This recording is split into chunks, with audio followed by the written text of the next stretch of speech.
Pirmais kasjaks parksēt zāģi elektrisko. Tātad šajā vietā viņam no rūpnīcas nāk tieši tāds pats identisks kā šeit, tikai lielāks.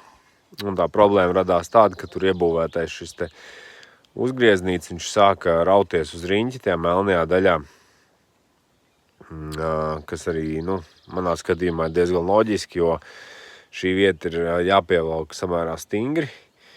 Un, ja tu normāli velc, tad tā plasmas agrāk vai vēl viņa izsteipās tā vieta, kur viņš tur ir iebūvēts, iekausāts. Viņš pat nav īsti, man liekas, iekausāts, viņš vienkārši tur iesēžās. Viņš sāk rauties riņķī, bet man liekas, ka tas ir konstruktīvi jau pašā sākumā nepareizi, kad šai vietai ir jābūt ar atslēgu. Nevienam normālam zāģim šeit nav kaut kāds tur, ar roku, un pirmkārt tur nevar šādu te, arī šo te pievilkšanas vietu, ir samērā grūti, ar pirkstiem ir baigi jāsaspridzina roka, lai tu normāli pievilktu. Ko nemaz nerunāsim par to vietu, kur ir jāpiespiež sliedi, tad, es saprotu to ideju, kāpēc viņi taisījuši, tāpēc, lai nebūtu kā instruments jāvazā līdzi, tepat patais vaļā, piespreigo, bet, ilgtermiņā tas nedarbojas.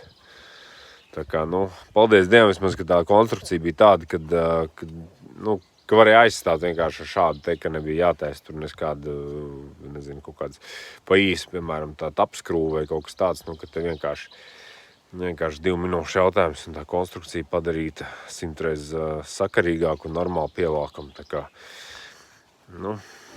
bet visādi citādi zāģis ir super. Super, es esmu diezgan daudz te paletes viņu sazāģējis.